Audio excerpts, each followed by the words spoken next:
Welcome into the conversation today. I know I keep thanking you all who take the time to listen in and maybe comment and provide feedback. I appreciate that.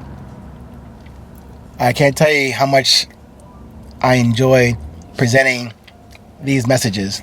I know really, beginning of the day, end of the episode, I'm on just talking to myself, recording it for your casual consumption and hopefully nutritional digestion on the term resilience. But if you don't, or if I don't deliver that to you, I understand. And by not having confirmation doesn't mean that I won't do it. It means to me that it tells me to keep doing it. Maybe call me an optimist, but I enjoy passing on what has been brought to me to hear, to feel, and to record, and then to share. Today's topic is called to suffer or not to suffer. To suffer or not to suffer. It's not really a question. It's more of a statement that I want to address today. Many religions, or at least the few that I have had contact with, seem to emphasize that part of life called suffering or suffrage. They seem to be okay with some level of suffering and the good we'll receive on the back end of our suffering. I guess as a reward. Or sometimes those religions speak of how we do that for our access point, our pass, our chip to get in that so-called heaven one day. But have you taken the time to define suffering? And before you accept the mainstream religious and media terminology on suffering without substance, I will make the observation that many of us have not done just that. If you have taken the time to define how suffering makes sense to you, not just on the back end of life, every day, I'd like to hear about that. And please share your definition and application of how you see the need to suffer. But let me share mine with you today.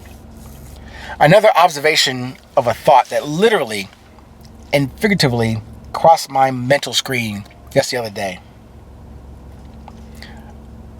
What I observe is, for me to suffer is to deny truth and or the pursuit of truth. Not truth and the constant pursuit of it for the answer, not that. The pursuit of truth for direction, for clarity, for humility, for steadfast confidence as the why, for example, will be the courage, and then the courage will be the way. Let me say that again. That probably was not, didn't come out just that right. I'm searching for the truth, for direction, for clarity, for humility, and for that steadfast confidence as the why part, and then the courage part as the way part.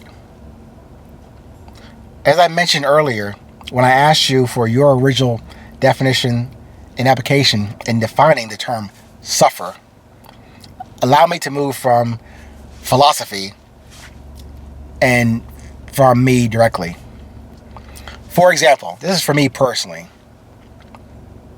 I suffer from being fat and out of soldier shape from back in the day, or at least not in the what I would consider as the common warrior physical condition. The truth of it is that I do not apply constant discipline to address my own fatness and lack of fitness. To simply execute with regularity a daily routine of properly eating, exercise, stretching, meditation, many of my suffering symptoms would diminish. But no, I choose to deny that simple truth. I need to commit to my best physical, mental, and spiritual shape to lead and guide a message in this world in accordance with what I know and understand of my purpose. Yeah, I will get to that work to get to that after this piece of sweet potato pie or fried chicken sandwich. Then I'll get to that thing about eating properly and working out properly. Not a good idea. It's not the most beneficial or positive approach to sustain my own health and deliver any message of value or quality to you if I cannot continue to sprint a mile to save my brother down the road and then passing out when I get there. That wouldn't be helpful to any of that scenario or those conditions. This is just one example, a definition, an application of my own suffering, my own denial of simple truth and fact. Accepting truth and then pursuing it seems like an easy course correction. Now, whether I do it or not remains a question for me to get after and for me to answer to myself. But to suffer is not the question. It's not necessary, but if you're like me, what I share with you is one of my examples. We all do it to some degree and to ourselves. Perhaps you'll find my example as an anomaly, as an outlier, because that's how I have created my own suffering. Maybe you didn't do that to yourself. I pray that you would not need to go through that exercise or personal scenario as I share with you. Even before I mentioned to you the stroke event, the heart surgery event, the divorces stuff. That's all from me. I was a main component or protagonist or antagonist in all those scenarios. But